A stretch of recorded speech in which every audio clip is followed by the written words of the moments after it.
nanti roadshow ke Medan, misalnya ada orang yang nonton pakai tutup mata, ini agak lain pendengarnya gitu. Yang nggak pakai tutup mata itu pendengar umum berarti. Berarti jumlahnya nanti kita jumlah pendengar ya, bukan penonton. Iya, ada dua, jumlah penonton berapa, pendengar berapa. Gimana sih ini? Kita ada jumlah penonton, akan agak lain filmnya. Jangan sama lah. Baru film ini yang dikonversi jadi penonton dan pendengar ya. Jadi kita nggak laku di layar nggak apa-apa, tapi secara audio.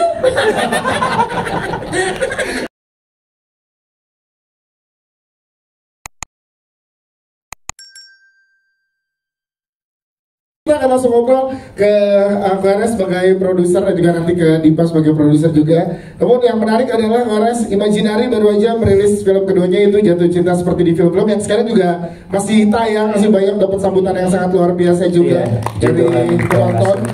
Nah, sekarang langsung ngebut untuk menampilkan official. Kali ini ada warnanya ya. Ada warnanya. Tapi akan rilis duluan yang versi hitam putih. Enggak ada. Sama aja. Bukan. Kita pakai filter Instagram ya ini nanti. Sepia. Nah, ini emang part of strategi dari Imaginary secara timeline atau emang seperti apa, Warnes? Jadi ketika ngerencanain ini kapan tayang, sebenarnya tuh kita punya ada dua kejadian yang berdekatan nih dalam awal tahun depan gitu loh. Ya. Jadi kita ada sebentar ini kita udah ngumumin tanggal belum sih? Ini sudah ya. Tadi udah ada. Jadi ada pemilu dan ada lebaran. Ya. Nah, jadi ini memang dua blok yang agak nanggung gitu. Jadi kalau ada di antaranya, ntar kalau pemilunya ada putaran dua dan segala macam jadi ribet. Lebaran pasti udah kita akan ngelawan film-film raksasa lah gitu. Jadi pilihan kita adalah setelah lebaran jauh atau sebelum lebaran dan sebelum pemilu gitu. Akhirnya setelah diskusi kita memutuskan udah deh hajar aja deh sebelum pemilu, kita tayangin 1 Februari gitu. Jadinya memang agak deket sama Jatuh Cinta Seperti Film-Film ya, 2 bulan lebih, tapi ya kita sudah kalkulasi lah gitu. Yes, jadi awal Februari akan langsung tayang di seluruh bioskop Indonesia dan dipastikan berwarna, nggak trailernya doang ya. Enggak. Tapi menariknya adalah Kores sempat bilang Imaginary kan mensupport banget untuk original story di dalam film. Nah ini kan agak lain dalam sebuah IP. Nah ini gimana Kores bisa percaya untuk IP lain untuk dijadikan sebuah film? Jadi iya kan kita pengen Imaginary selalu ngasih ruang buat original story kan, gue tapi selalu bilang IP itu bukannya haram tapi berimbang lah gitu. Original story juga harus jalan terus, dan dari ini film kita yang ketiga, film yang keempat sekarang lagi syuting Kakak Bos dari filmnya Hari Keriting kan, kemarin hari udah spill di IG. Dan film kelima setelah Hari Keriting pun masih original story juga. Jadi ini film IP pertama kita, 1 dari 5 film pertama kita ada 1 yang IP, dan kita rasa ini pun kita ambil IP karena IP teman-teman sendiri juga gitu ya. Jadi ya merayakan ini bersama-sama lah dengan teman-teman agak lain gitu. Yes, dan menariknya juga di sini saya agak lain ada sutradara yaitu Anco, Muhammad Anco. Ini gimana Kores? Soalnya kan yang kita lihat perdebatan antara Kores dan Bene tuh. Iya, gue mau Bene saling tunjuk waktu itu.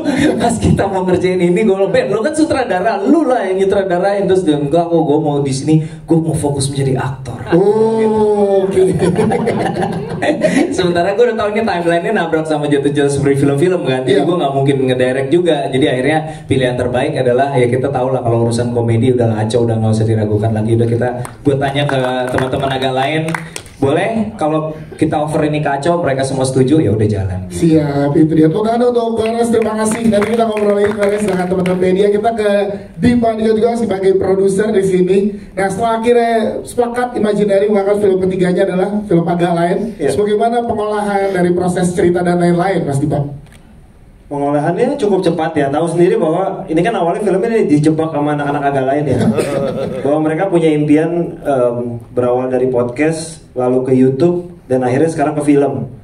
Kita itu mengingatkan kita lagi-lagi, mungkin di sebelum press con sebelumnya kita udah bilang bahwa mengingatkan kita sama Warkop yang mengawali karir dari dunia audio. Jadi sejarahnya agak mirip. Kita berharap rezekinya juga mirip nih. Amin. Tapi bedanya jangan sampai meninggal duluan kali ya.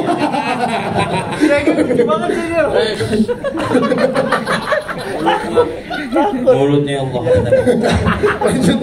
Jadi prosesnya sebenarnya lumayan cepat. Jadi ketika berawal dari Ernest waktu itu di bintang tamu YouTube-nya agak lain, sejujurnya hari itu juga terjadi diskusi.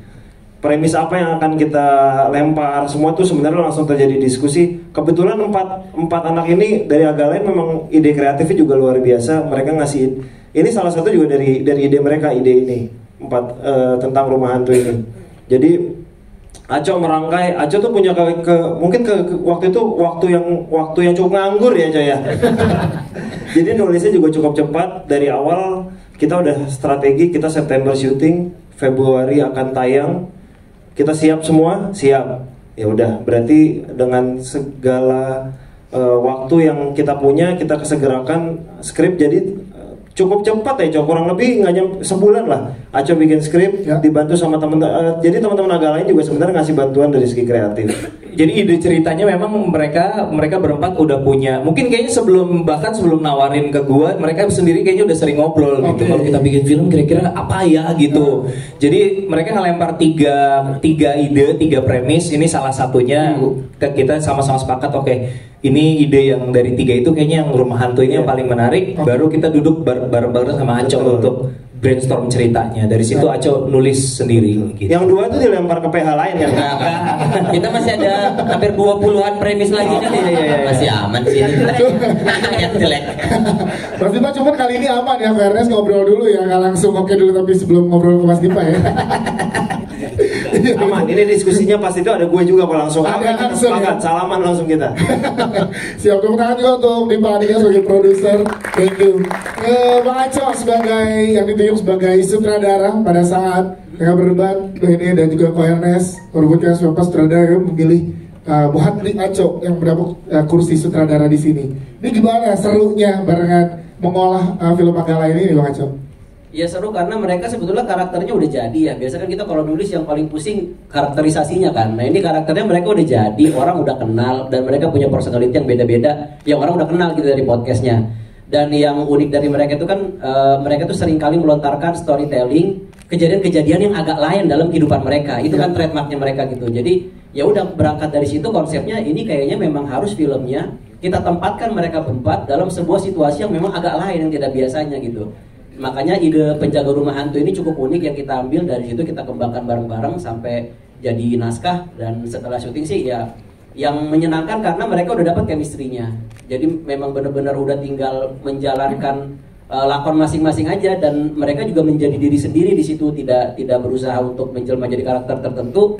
Jadi ya cepat untuk nyambungnya, ya menyenangkan lah syutingnya, apalagi sama teman-teman sendiri gitu. Iya, sendiri kan menariknya adalah dari platform podcast, kemudian juga mereka ada di digital itu di YouTube, dan sekarang di film kan pasti punya fans yang juga sangat fantasi juga di tiap platformnya tuh Bang Aco. Jadi kali ini dibawa ke ranah film. Ngobrol, ada kekhawatiran nggak untuk mendeliver mereka atau agak lain ini ke fans-fansnya masing-masing ada di audio dan digital? Takutnya fans beratnya kan sukanya sama audio gitu, pas ngeliat, waduh kok ada gambarnya ini. Takutnya mereka komplain gitu kan, saya lucu mereka kalau ada gambarnya. Siapa tahu begitu. Itu aja sih kekhawatirannya. Itu ada kekhawatiran. Ya makanya kan nanti nonton. Oke baik. Apa kenapa? Rencananya nanti kan penonton pas masuk itu dipakein tutup mata gitu. Jadi cuma dengar suara. Jadi kayak dengerin podcast aja. Oke. Jadi kalau kita nanti roadshow ke Medan, misalnya ada orang yang nonton pakai tutup mata, ini agak lain pendengarnya gitu. Yang nggak pakai tutup mata itu pendengar umum berarti. Berarti jumlahnya nanti kita jumlah pendengar ya, bukan penonton. Iya, ada 2, jumlah penonton berapa, pendengar berapa. Gimana sih ini? Kita ada jumlah penonton, akan agak lain filmnya. Jangan sama lah. Baru film ini yang dikonversi jadi penonton dan pendengar ya. Jadi kita nggak laku di layar nggak apa-apa, tapi secara audio. Tuh kan ada untuk saudara juga. Aco Ernest mau nambahkan silakan. Nggak tayangin Spotify aja lah. Masa taruh TV lah, ngapain? Rencananya video di reels ya. Nah sekarang